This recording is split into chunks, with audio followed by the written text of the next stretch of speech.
course, were told that we were supposed to date Jesus. So anyway, got married. 6 years later, I got divorced on biblical grounds. The biblical grounds being, I realized my ex-husband was an Old Testament asshole. And then right after I got divorced, this is also true, I got a whole bunch of tattoos on my back to sort of like represent that experience, right? Like, oh, this is a really difficult thing in my life, but it's in the past, it's on my back, I'm moving forward, this is a success in my life. And I got those tattoos thinking, like, very seriously, that nobody else was ever going to see them. And I didn't think this because I didn't, realize I was going to be having sex in my newly single life. I thought this because after 6 years of evangelical marriage, I didn't know that you could have sex from behind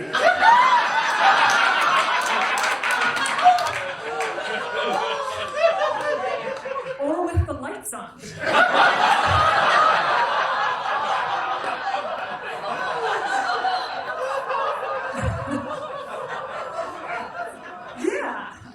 So now I have a bunch of ink on my back representing religious trauma. And whenever I might be in such a scenario, whoever's back there is staring down the barrel of my religious harm. And I don't know if you've ever heard the term boner killer. But that is a real thing. Nothing like being the first one to say, "Thanks for dinner, Mom."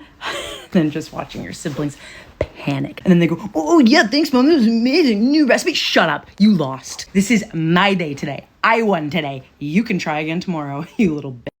Never drive yourself to the second location. And that's coming from someone who spent 10 years in prison with a lot of bad people. This is me right here. And I'm telling you right now, if you're getting into your car at any place and someone jumps in the car with you and you're not able to get away, do not allow them to convince you that if you drive to a second location, they're going to let you go as long as you comply. They're not going to let you go. And whatever is going to happen at that second location is far worse than you crashing your car into a stoplight, into an electric pole, into a concrete barrier. I'm telling you, you have a better chance at surviving that than surviving the second location that you're going to drive yourself to. You're driving yourself to your own, and you're going to suffer horribly and immeasurably at that second location. So what you need to do, if you're ever in that situation, you need to find something that's man-made. Remember this, never crash into something that is made by Mother Nature, because the oak tree is probably not going to allow you to survive, but that man-made structure most likely will. So you find a busy intersection, you find a spot on the highway, and you drive your car into it. And you don't need to put the pedal to the metal. You just need to be going a decent enough speed for people to stop and want to check on you. 20, 30 miles per hour, even 40, a little pushing it. You have your seatbelt on, you grab that wheel, and no matter what they do, because I'm telling you right now, they're not going to slice your throat and they're not going to you in the middle of you driving while they're in the car. They're going to threaten that they are, but they're not. And let's just say for a second that they do. Your chances of surviving that are far better than you going to that second location. So what you're going to do is you're going to go towards whatever you see that you need to crash. And right before you hit it, you're going to gently turn your wheel to the left a little bit, not to the right because you don't want to crash on your side, but to the left a little bit because that's likely the side they'll be on. And even if they're not, it's okay. I doubt they have their seatbelt on. You're going to turn your wheel about 15 degrees, like this much, okay? Turn your wheel a little bit so that the car shifts. You're not going to hit hard. You're not going to turn hard, but you're just going to turn your car a little bit so it smashes on that side of the car away from you. They'll either fly to that side of the car or they'll already be on that side of the car. And hopefully, because they don't have their seatbelt on, I'm pretty sure they won't, they will absorb the impact and you will be secure. You might be injured. You might even be unconscious. It might even become a really bad accident. But one thing a perpetrator is not going to do is they're not going to drag an injured or deceased body out of a car and start running. They're going to get their shit and they're going to run. People are going to stop and they're going to come help you. And let's say worst case scenario, you don't make it. Guess what? You didn't go to the second location. Your family has a body to bury and they're not going to be stuck for the rest of their lives wondering if you're ever coming home while you went to the second location thinking you were going to make it and were tortured to If someone jumps in your car, do not let them convince you to drive to the second location, baby. Crash that car. And if they see that you're about to crash and they say, what are you doing? I'm about to, that's an even better situation than you making it to wherever they're trying to take you. I pray you're never in this situation, but I really do hope this reaches everybody that it needs to reach and helps at least one person out there. I give safety advice and tips from my perspective as someone who spent 10 years in prison every week. So come back for more. I love you guys, and I will see you on the next one. Bye.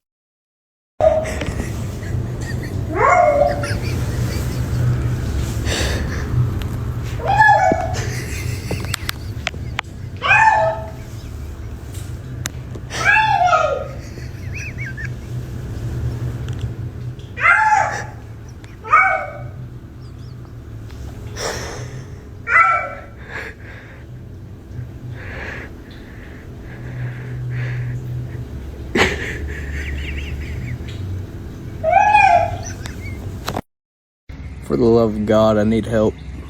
I got home 2 hours ago, and there's a limb just floating in the air. And I've been all over Google. I can't figure out for the life of me what the hell is going on. It's just... Hold on. It's just floating there.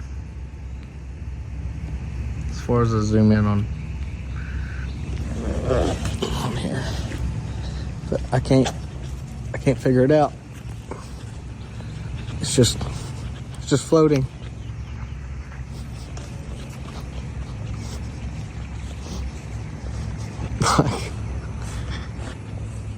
Google's like talking about spider webs and all kinds of stupid crap, but it rained here like shortly after I got home, and it's still there. Like, it doesn't make any sense. Like, I just can't figure it out.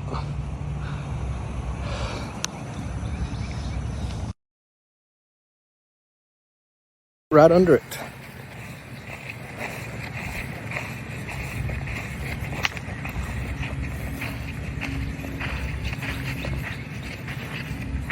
Like, what the? I need help. I done talked to one of my neighbors. He is dumbfounded. I've done thrown stuff at it, and I can't hit it. It just seems like it goes right through it. But what the crap? Look at it.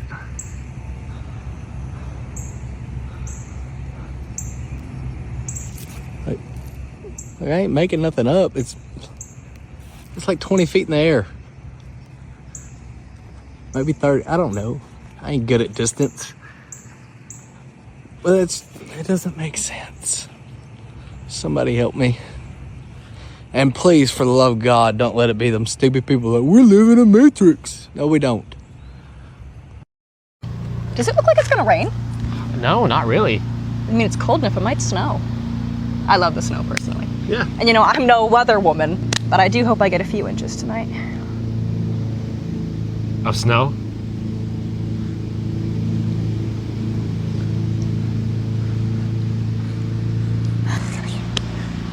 Ma'am, do you know how much a polar bear weighs? No. Enough to break the ice. I'm Jack. Nice to meet you. Megan. Pleasure. Ugh. What? You smell like garbage. I guess I'll have to take you out.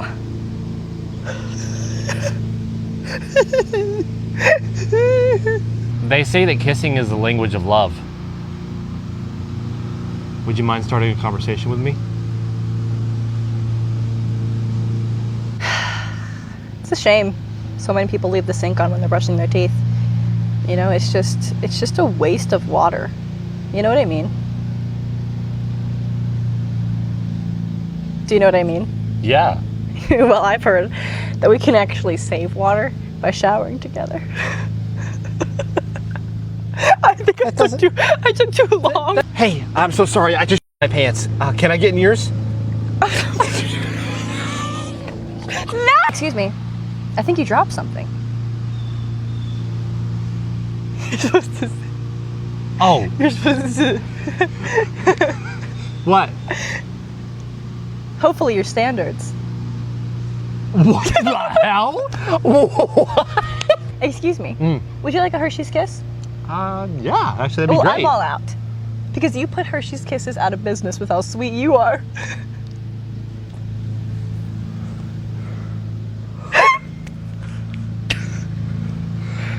Oh my god. That was actually really funny because it was so dumb.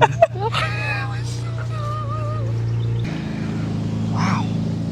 Has anyone ever told you how beautiful my eyes are?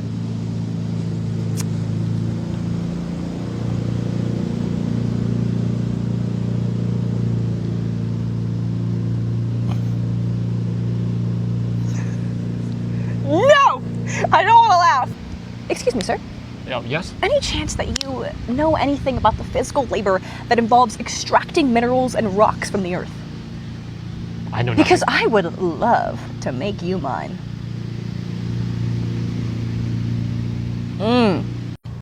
I do not want to go to work tomorrow. Me neither. I burned a bunch of nuts in the toaster yesterday. Oh, well that's a little random. Not really. You said you didn't want to go to work, so then I thought about how you work in an office. Then I thought about the TV show The Office. Then I thought about the episode where Pam wants a new chair because hers is uncomfortable. Then I thought about the dentist because the dentist has really uncomfortable chairs. Then I thought about anti-inflammatory medicine because they recommend that you take it after dental work. Then I thought about healthy fats because some people say they're anti-inflammatory. Then I thought about nuts. So, what's the worst injury you ever had? If you don't have children, your bloodline will end. First things first, it's not my bloodline. I did not start this. None of this was my idea, and so it's not my job to continue. Thanks for coming to my TED Talk. In sickness and in health, until death parts us. Now, Ross, repeat after me. I, Ross. She's gonna stand up when he says any objections. Take thee, Emily. Take thee, Rachel. Emily.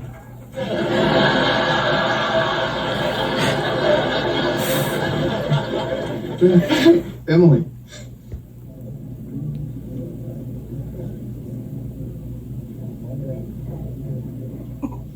Shall I go on? I know. Why did nobody tell me what my last name means in French before moving to Paris? My name is Anna Petru. This is how it is pronounced in my native language. But in French? In French it is pronounced Anna Petru. Q. Péter means to break or to fart. And Q means ass. My name in French means Anna Ass Breaker. Oh no, or even farting ass. Another review that I got a couple of times was Anna Petit Cul. People were hearing petit cul, which means small ass, which is also a path I don't align with. This is why I eat that vegan bullshit protein powder every morning. It tastes like the sand between Gandhi's toes. I swear I got a fat ass. C'est pas un petit cul, okay? C'est raisonnable pour ma taille. Arrêtez-la-moi. And I'm not a pro-marriage person. But God, doesn't anybody have a ring and a last name? Actually, I don't need the ring. I'll just borrow the name. Thanks. Paris, I'm not done with you. I'm not done with you. This ain't finished. This ain't over. Round two. I need the round two. Hey, John boy. Yes, Dad. Got a quick question. Yes, Dad. I got a quick question for you. What colour are the trees? Green. Green. And what's that up there? The sky. The sky. What colour's the sky? Blue. Blue. What else is in the sky? Cloud. Clouds. And what's that over there showing in the sky? The moon. The moon. The moon. Say it again. The moon. The moon. All right. Well, cheers, brother. Cheers, brother. Oh, love you, brother. My wife made a little friend. Cutie little What are you gonna name him? My heart is Jimmy John. Oh, okay. Jimmy John's fast. 3 years ago, I was visiting my boyfriend's parents for 4th of July, and they told me that I could not wear this dress. Sounds toxic, but they were actually saving my ass. Let me explain. I unpacked this dress when we were visiting them, and I was like, guys, I brought this dress that I don't love, but it's so fun for 4th of July. Like, I wouldn't wear it in my normal day-to-day life, but I feel like it just works for 4th of July. And they were like, oh, you don't like the way you look in it? And I was like, yeah, but like, it's fun. It's fun. It's 4th of July, whatever. Let's wear the picnic dress. They were like, maybe you shouldn't. And I was like, I mean, it's just a day. Like, so what? I'm gonna wear it. Then I get a text, a group chat with the whole family, and it says, hey guys, we're gonna take family photos today. Can we all dress in the same colors? Maybe if you have a white or a blue. And I was like, okay, I'm just a girlfriend. I should not be in your family photos. Like, what if something happens? You don't want me in your family photos. And they were like, actually, we do want you in our photos. Please change to white or blue, please. And I was like, y'all are being really adamant that I don't wear this dress, but that's okay. Turns out I was getting engaged. And I clearly had no clue. Like, I did not predict getting engaged on 4th of July. And they were like, oh no, we've hired a professional photographer and she's going to have her engagement photos for the rest of her life in a dress that she does not like. We got to save her. We got to save her. So yeah, they were the real ones. They saved me. I looked much cuter. But here I am, 3 years and 30 pounds later, finally wearing my checkered dress for 4th of July, even though I kind of had to shimmy into it in some areas. Welcome to the internet. Have a look around. Anything that brain of yours can think of can be found. We've got mountains of content, some better, some worse. If none of it's of interest to you, you'd be the first. Welcome to the internet. Come and take a seat. Would you like to see the news or any famous women's feet? There's no need to panic. This isn't a test. Just nod or shake your head and we'll do the rest. Welcome to the internet. What would you prefer? Would you like to fight for civil rights or tweet a racial slur? Be happy, be horny, be bursting with rage. We got a million different ways to engage. Welcome to the internet. Put your cares aside. Here's a tip for straining pasta. Here's a 9-year-old who died. We got movies and doctors and fantasy sports and a bunch of colored pencil drawings of all the different characters in Welcome to the internet. Have a look around. Anything that brain of yours can think of can be found. We've got mountains of content, some better, some worse. If none of it's of interest to you, you'd be the first. Welcome to the internet. Come and take a seat. Would you like to see the news or any famous women's feet? There's no need to panic. This isn't a test. Just nod or shake your head and we'll do the rest. Welcome to the internet. What would you prefer? Would you like to fight for civil rights or tweet a racial slur? Be happy, be horny, be bursting with rage. We got a million different ways to engage. Welcome to the internet. Put your cares aside. Here's a tip for straining pasta. Here's a 9-year-old who died. We got movies and doctors and fantasy sports and a bunch of colored pencil drawings of all the different characters in Welcome to the internet. Have a look around. Anything that brain of yours can think of can be found. We've got mountains of content, some better, some worse. If none of it's of interest to you, you'd be the first. Welcome to the internet. Come and take a seat. Would you like to see the news or any famous women's feet? There's no need to panic. This isn't a test. Just nod or shake your head and we'll do the rest. Welcome to the internet. What would you prefer? Would you like to fight for civil rights or tweet a racial slur? Be happy, be horny, be bursting with rage. We got a million different ways to engage. Welcome to the internet. Put your cares aside. Here's a tip for straining pasta. Here's a 9-year-old who died. We got movies and doctors and fantasy sports and a bunch of colored pencil drawings of all the different characters in Welcome to the internet. Have a look around. Anything that brain of yours can think of can be found. We've got mountains of content, some better, some worse. If none of it's of interest to you, you'd be the first. Welcome to the internet. Come and take a seat. Would you like to see the news or any famous women's feet? There's no need to panic. This isn't a test. Just nod or shake your head and we'll do the rest. Welcome to the internet. What would you prefer? Would you like to fight for civil rights or tweet a racial slur? Be happy, be horny, be bursting with rage. We got a million different ways to engage. Welcome to the internet. Put your cares aside. Here's a tip for straining pasta. Here's a 9-year-old who died. We got movies and doctors and a bunch of colored pencil drawings of all the different characters in Welcome to the internet. Have a look around. Anything that brain of yours can think of can be found. We've got mountains of content, some better, some worse. If none of it's of interest to you, you'd be the first. Welcome to the internet. Come and take a seat. Would you like to see the news or any famous women's feet? There's no need to panic. This Hey, I challenge you to a Pokemon battle. Oh, crap, I must have missed this one. Hey, kid, you don't want to do this. Trust me. Oh, are you too scared? Well, you walked in my direct line of sight, which means you have to face my toughest Pokemon yet. I choose you, Rattata! Listen, kid, I fight the Elite Four to train now. You really don't want to fight me! All right, I choose you. You two. Matthew, use quick attack. Mewtwo, use, I don't know, Hyper Beam. Matthew, speak to me.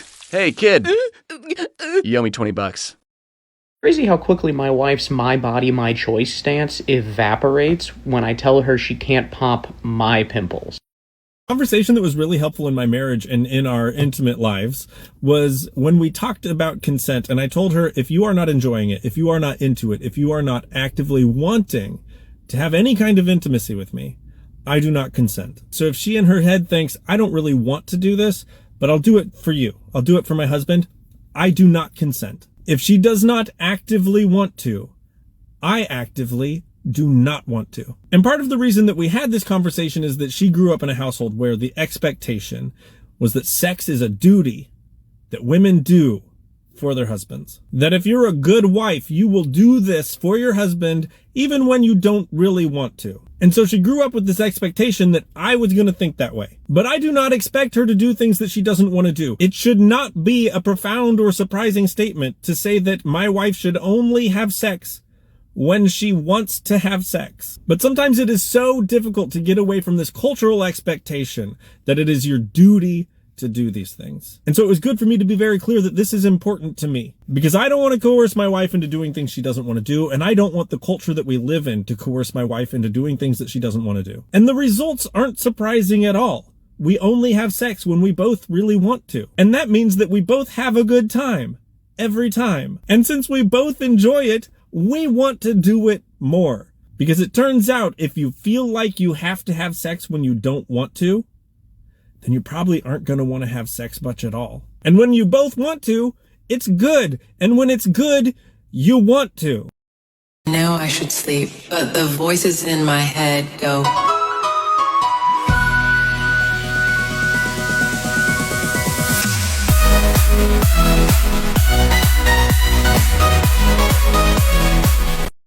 The worst thing you found on a partner's phone. Some of these are truly shocking. He sent a dick pic to his mom for approval before sending the same pic to me. What? We were talking to the same guy. Throuple origin story. Selling pics of himself in my lingerie to men off Craigslist. I told my husband to make the kids grilled cheese when I was leaving. Randomly went on his phone to look something up and saw the last thing he Googled was how to make grilled cheese. Using ChatGPT as a therapist to vent about how much he missed his ex 6 years into our relationship. Girl. Cheating on me through Call of Duty Mobile. Call of Duty Mobile. A highly detailed Excel spreadsheet of every argument we ever had, color-coded by who was right. I was never right. Pictures of him spreading his ass open to send to other guys. Was going to say he ordered food without me, but I'll keep my mouth shut and sit down.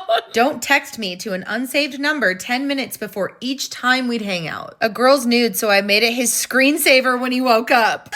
A recording of himself twerking, his very hairy butt pics, him finding gay hookups with old men on Reddit and TikTok, combos of the other 3 relationship he was in, 1 male, 2 female, and messages between him and his sister getting nasty.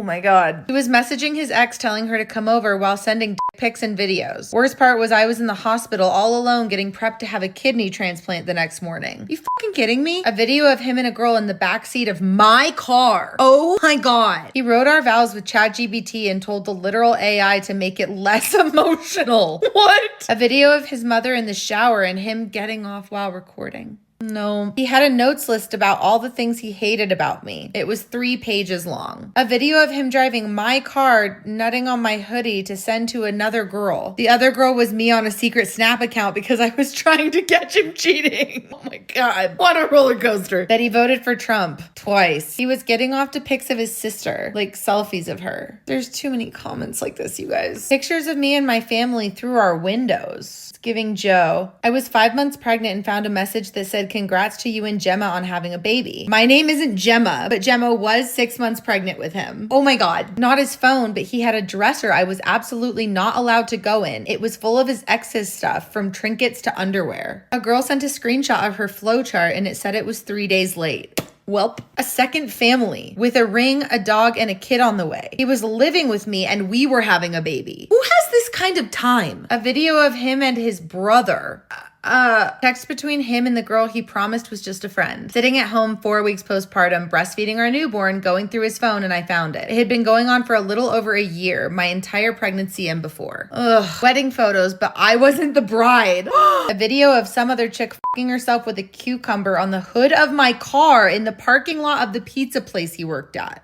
I'm speechless. I found him messaging someone saying he regretted proposing to me. I bought a flight home to my mom the next day. Good for you. He was secretly watching The Walking Dead while I was at work, then would rewatch with me and predict what was going to happen. That's when I lost all trust in humanity. This is diabolical, actually. A picture of him and a girl celebrating their 2-year anniversary, even though we had been together for 8 years. I literally do not understand how people have this kind of time and energy. Found out he was paying girls money to watch him stroke his tiny chicken. Not one, not two, multiple women. However, I'd ask him to buy me a cup of coffee and he'd throw a fit. You guys. A video of me crying that he sent to his friends. He texted his coworker, what do you want for Valentine's Day, while I was pregnant with our child, and he hadn't even asked me what I wanted for Valentine's Day. Spoiler, I didn't get anything either. Not my current man. Good. I'll find my way back to you to another girl 1 week before our wedding. However, I only found this 3 years later as we were divorcing and he was off spending time catching up with her. So yes, he did in fact find his way back to her. Well, at least he kept his word to someone. I'm sure he'll do the same thing to her. A Dropbox folder of hundreds of social media photo screenshots of every girl he knew. Friends, my friends, coworkers, servers, girls from high school, etc. that he turned into the gnarliest AI possible. He had it categorized and the worst of it was titled, oh my. I just feel like we should ban AI from doing this. Like, he was texting her, the other woman, the daily affirmation my mom used to say to me every morning before she died. That's so fucked up. I was cleaning up my girlfriend's Gmail account, which she asked me to do, and I found several full nude photos in her trash that she had sent to my brother. Turns out they had been sleeping together for over a year. Oh, brother.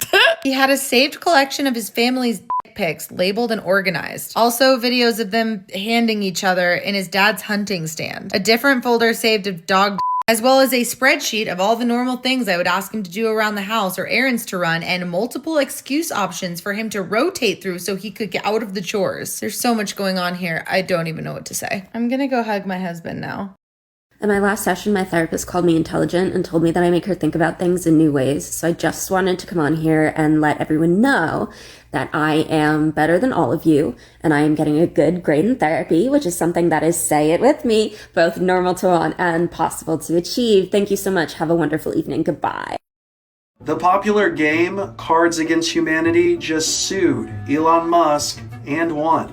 In 2017, Cards Against Humanity did a fundraiser. They raised $15 million from donations to purchase a plot of land that would block Trump's wall. Apparently, SpaceX has been trespassing on this land, storing materials and destroying the natural landscape. Cards Against Humanity said that they had hoped to sue and win for $15 million to be able to refund all of the donors who helped them purchase that plot of land. SpaceX has decided to settle this lawsuit with Cards Against Humanity rather than going to a full trial with a jury. They haven't released how much money that they have settled for. However, the settlement does require that they return all of the land to its original condition. This comes at a time when Elon Musk is being threatened by Donald Trump and his administration on future projects involving SpaceX and the US government, including a trip to the moon. So after careful consideration, I've decided I'll be moving forward with another company. What? Wait, you're rejecting us? Yeah, isn't that supposed to be our job? Well, although your competitive salary and employee benefits are impressive, I've decided to move forward with someone that more closely aligns with what I'm looking for. What's with all those quotation marks? You know what's with all those quotation marks. Okay, but sir, I thought we met all of your qualifications and were exactly what you were looking for. Yeah, do you want to look at the job description again to see if you change your mind? Oh, sure, yeah, let me take a look.